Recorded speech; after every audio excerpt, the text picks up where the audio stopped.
Welcome everyone to my SH Figuarts review for Mighty Thor, as Bandai Tamashii have given us a line of figures for the latest Marvel Cinematic Universe movie, Thor Love and Thunder.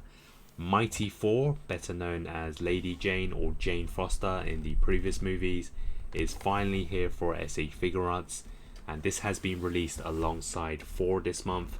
Of course, the packagings are very similar in terms of the design with the lightning effects, with Thor being in blue and Jane Foster being in red, so it's a nice contrast of colours. But I've decided to review Mighty Thor first, since after watching the trailer, this is the first time we see Mighty Thor, and of course the first Jane Foster SH Figuarts. For Thor himself, I believe it's either the 6th or 7th release for SHF already, so I'll review this one later on. So Jane Foster, of course I can understand why they never gave us a figure of her before, since she was kind of just in normal clothing. She is now finally a superhero in this movie. And the other time that Tamashii actually released the Thor movie line was Ragnarok, and they only gave us a Hulk and Thor figure at that time. And fun fact, this isn't the first time we've seen a Natalie Portman figure for SHF. Can you guess the first? It is the Padme figure from Star Wars, which they released many years ago. So it'll be nice to do a comparison later on, the likeness of her. But let's first focus on the Mighty Thor figure with the packaging. So we've taken a look at the front with the lining effects, with the titles and logos. A nice shot of Mighty Thor in a digital print which wraps all the way around. And then on the other side we have a shot of the figure in a different pose. And one thing I noticed is the figure actually covers the title, which I don't think I've ever seen before. Maybe the title is too long, so the figure just goes over it. And then on the top, the usual look, and then the bottom, and then the back we have the figure in different poses. So let's open up Mighty Jane and take a look inside. So we do get a really nice background and the usual manual. Instead of just giving us a plain coloured back, there is some artwork on the back, which is a nice blend of blue and pink and yellow colours. And I believe that's a shot of the Mjolnir. So this would make a really nice background. I like what Tamashii are doing here. So I've now taken Mighty Thor with its accessories out of its packaging, and my first impressions of the Mighty Thor figure. This is an amazing sculpt in terms of the likeness of Jane Foster. I think Tamashii are improving all the time, but they've never been that consistent with their unmasked faces of the characters. Sometimes it's been pretty good, like their Black Widow figures and Tony Stark ones, but then certain characters like Peter Parker or Captain Marvel is not quite there. But for Jane Foster, I believe this is almost spot on. It's definitely one of the best ones I've seen for SHF. So I really like the way it looks, and you can see for the hairstyle she has a light blonde and it kind of fades into a darker color, and it's kind of separated into different pieces, which I've seen before in the SHF figures. And then for the armor, you can see this is pretty accurate to what we've been seeing in the trailers and movie, with the silver shiny armor with the brown colors, and then we have the boots as well. And then for the cape, it's kind of what I expected, with the soft materials with a kind of band on the edge, just for you to do different poses. So that's pretty cool. And overall, I'm just really liking the way they've done this face sculpt. And they've even got the details of the mole on the side. And yeah, I really like the way they've sculpted this. First impressions, this looks an amazing figure. And I'm excited to now see what they have for the accessories. So yeah, let's move on to the alternate hands first, and then we'll take a look at the weapons and head sculpt. So in total, there are 3 sets of hands for this Mighty Thor figure. So out of the packaging, it has a closed fist, and then it also includes a relaxed palms, which can be used for flight poses, and the other one is the grapple hands for the weapons. So now we can take a look at the alternate head sculpt, which of course is Jane wearing the helmet, and this has the white clear eyes, probably when she powers up. I guess in the trailer it was the one where you see the eyes inside, but they didn't include that version, so I guess I'm okay with this one. And then it does include these two pieces of the hair, which I believe is used for the helmet version. So let's take a look at the Jane Foster head sculpt. And then when you remove it, it includes two pieces, a back and front. And then we can replace it with the alternate ones. So first is the back piece. And then we have the front piece for the two ponytails. And then we throw on the helmet, or the helmet version.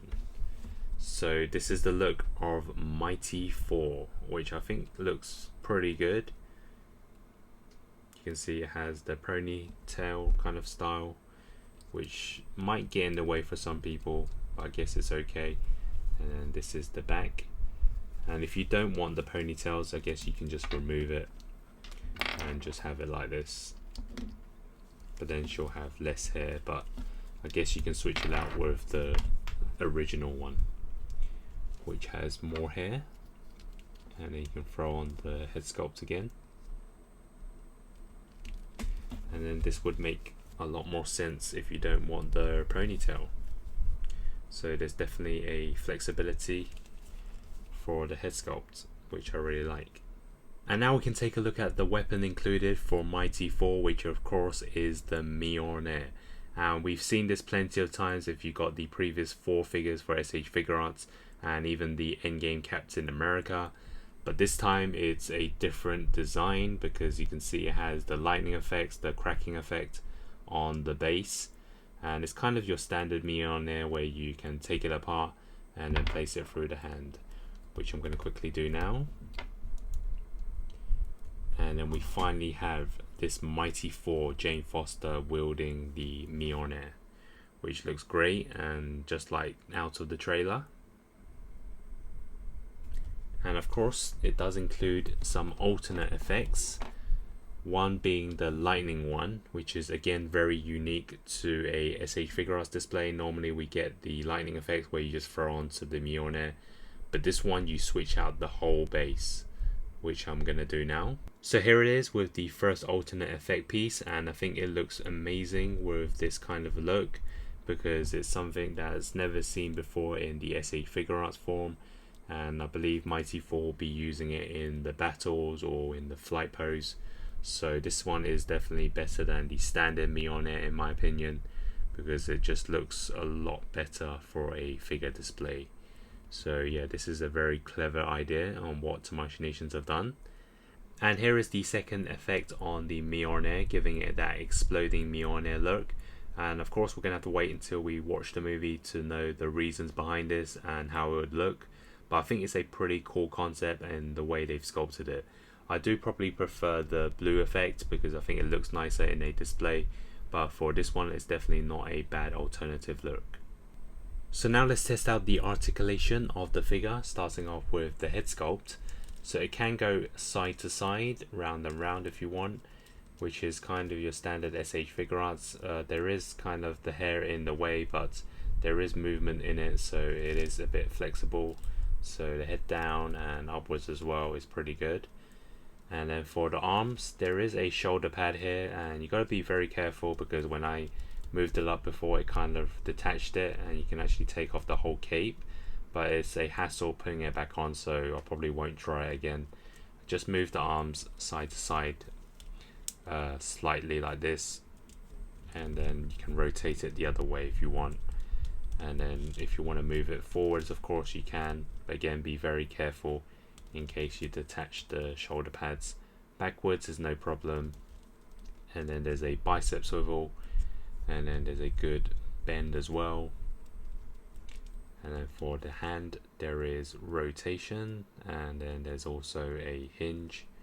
So standard SH Figuarts there. And now we can try out the body. So there's rotation side to side slightly, and then this way if you want, but not much. It can crunch forwards a little bit, and then backwards slightly. And then for the legs, you can kick forwards, no problem, and it can rotate as well if you want. You can't do much on the side to side because this is in the way, neither can it move backwards that much, but there is a full knee bend which goes quite far back. And then for the legs, there's rotation on the foot, and there's also side to side hinge, and there's also a toe hinge, which is kind of standard.